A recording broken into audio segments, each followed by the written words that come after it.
Hello बच्चों, चलो इस प्रश्न को पढ़ते हैं। इस प्रश्न में पूछा हुआ है समूह तत्व के कौन सी 14 के सामान्यतः।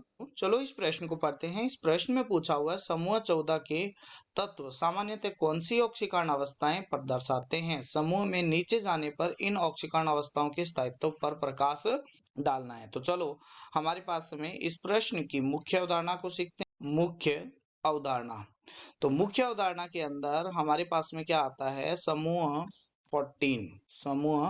14 के यौगिक है उनको लिख लेते हैं। तो यहाँ पर है कार्बन, सिलिकॉन, जर्मेनियम और यहाँ पर है आपके पास में लेड।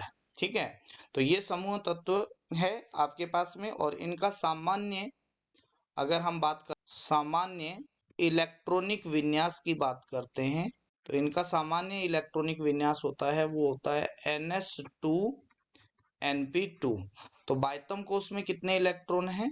बाह्यतम कोश में 4 इलेक्ट्रॉन। इनकी सामान्य ऑक्सीकरण अवस्था होती है, सामान्य ऑक्सीकरण अवस्था होती है वो होती है आपके पास में +4 एंड प्लस। ये दो सामान्य ऑक्सीकरण अवस्था होती है ग्रुप समूह 4 के।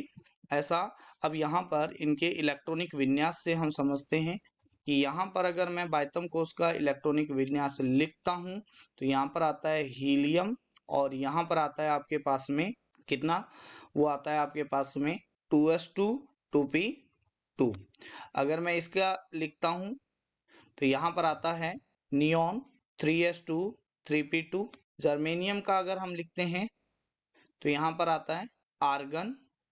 यहाँ पर आता है आपके पास में 3d के अंदर 10 इलेक्ट्रॉन। यहाँ पर आता है 4s2 और 4p2 आता है। तो बाह्यतम कोश में तो है बट यहाँ पर d का कौन सा प्रभाव लगेगा? अक्रिय युग्म प्रभाव लगेगा, क्योंकि इसका परिरक्षण होता है d का वो बहुत कम होता है। इसका मतलब इसके बाहर की तरफ धकेलने का जो आपके पास में फोर्स है वो कम हो जाएगा, जबकि प्रभावी नाभिकीय आवेश बढ़ जाता है, जिसकी वजह से ये इलेक्ट्रॉन है वो बॉन्ड बनाने में पार्टिसिपेट नहीं करते हैं। इसलिए यहाँ पर नीचे जाने के ऊपर क्या होता है, नीचे जाने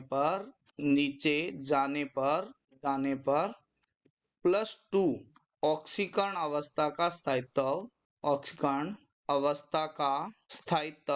बढ़ता है, जिसका कारण क्या होता है? इसका जो कारण होता है वो होता है अक्रिय युग्म प्रभाव।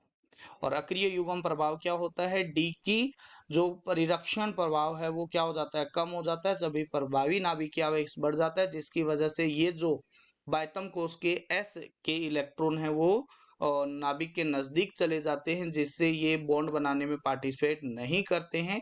इसे अक्रिय युग्म प्रभाव बोलते हैं। यहाँ पर अगर SN का लिखेंगे तो ये आएगा क्रिप्टॉन। यहाँ पर आएगा 4F 4D10 5s2 5p2। और अगर लेड का लिखना चाहोगे तो यहाँ पर क्या आएगा? यहाँ पर आएगा जिनॉन। ये आ जाएगा आपके पास में। इसके बाद में इलेक्ट्रॉन भरने हैं तो वो आपके पास जाएंगे, तो वो किस में भरे जाएंगे? वो भरे जाएंगे 4F14 5D10 6s2 6p2। ये आपके पास में इस तरीके का इलेक्ट्रॉनिक विन्यास होगा। तो इन दोनों का परिरक्षण लगेगा, तो इसकी वजह से ये वाले बॉन्ड बनाने में पार्टिसिपेट नहीं करेंगे। तो इसकी +4 ऑक्सीकरण अवस्था होती है वो क्या हो जाती है? अस्थायी हो जाती है नीचे जाने पर। ठीक है, इसीलिए लेड होता है वो क्या होता है? +2 में स्थायी होता है।